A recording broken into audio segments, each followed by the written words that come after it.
일반적으로 앞에 가는 차를 뒤차가 들이받으면 뒤차가 100% 잘못했다고 그러죠. 네. 네, 안전거리 미확보라고 그러는데요.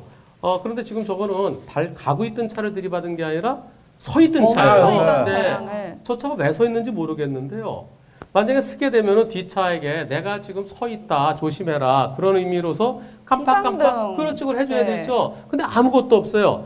그럼 비상등 켜지 않고 있었던 잘못도 있는 거네요? 그렇죠. 그게 앞차의 잘못이죠. 물론 뒤차가 앞을 잘 보지 못한 거 전방주시 태만이라고 그러죠. 네. 그 잘못이 더 큽니다만은 앞차가 이유 없이 멈춰 서 있던 거 그것은 앞차의 잘못이에요. 그럼 두 차 모두 잘못이 있는 경우 같은데 네. 그때 과실의 비율은 어떻게 되나요? 앞을 잘 보지 못한 차의 잘못이 좀 더 커서요. 네. 70대 30.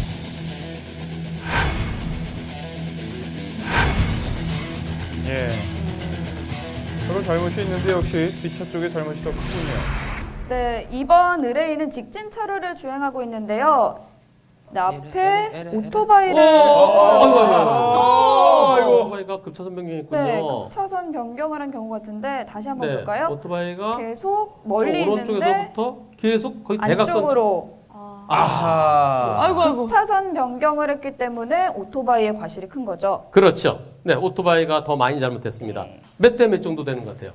오토바이 잘못이 밖에 없는 것 같은데. 아니에요. 저건 100대 0은 아니고요. 자, 보세요. 오토바이가 앞에서 보이잖아요. 앞에 보이잖아요. 네. 예. 그리고 슬금슬금 왼쪽으로 들어오는 게 보이잖아요. 예. 미리 보일 때는 100대 0은 아니라 그랬죠. 네. 그렇죠. 저거는 80대 20 정도로 보이는데요. 80대 20. 네. 그런데 여기서는요. 80대 20보다 더 중요한 것을 우리가 배울 수 있습니다. 뭘까요? 한번 보죠. 잘 보세요. 자, 부딪히면서 뭐가 떨어졌죠? 저 뭐예요? 헬멧이요. 헬멧이 바로 떨어졌어요. 그렇죠. 헬멧, 우리말로 안전모라 그러죠? 네. 안전모가 떨어졌습니다. 이 안전모는 턱근을 해야 됩니다. 그게 턱근을 안 하면은 떨어집니다. 안전모를 안 써서 머리를 다치게 되면 그 자체가 10%의 잘못을 인정하거든요. 그것도 과실로 인정이 네. 되는군요. 따라서 헬멧을 쓸 때는 어떻게 써야 된다? 제대로 끈까지 하고 써야 되는 그렇죠. 거고요. 턱근을 꼭 반드시 매야만 합니다.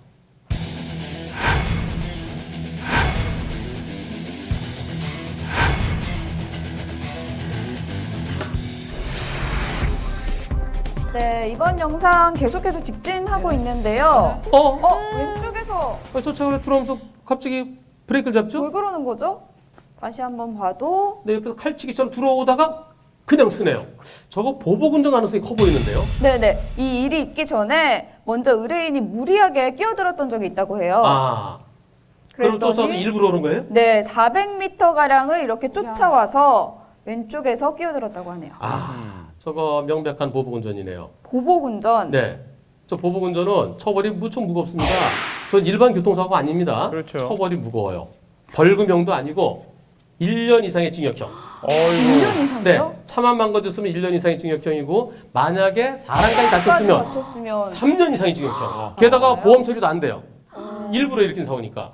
그렇다면 제가 운전을 하다가 만약 이렇게 보복운전을 당하는 경우에 어떻게 해야 되나요? 지금 같은 경우는 방법 없습니다. 내가 가는데 갑자기 치고 들어오면은 네. 저 어떻게 피할 수가 없죠. 그런데 앞에서 들어와갖고 못 가게 막 가로막는 경우 있잖아요. 네. 급브레이크 잡기도 하고 내가 빠져나오면 또 가로막고. 그렇죠. 그럴 때는 그 차 계속 쫓아가면은 위험하죠. 네네. 위험할 때 어떻게 해야 돼요?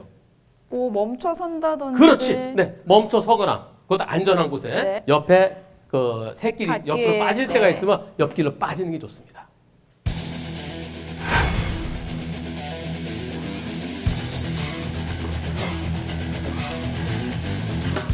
참 다양한 사고 유형의 과실을 알아볼 수 있는 시간이었습니다. 네, 이 과실 비율이라는 것이 딱 정해져 있는 게 아니라 네. 사고 상황마다 다릅니다. 여러분들 궁금하거나 답답할 때 저희 몇 대 몇을 두들겨 주십시오. 네, 저희가 속 시원하게 해결해 드리겠습니다. 한문철 변호사의 몇 대 몇. 몇. 시원합니다.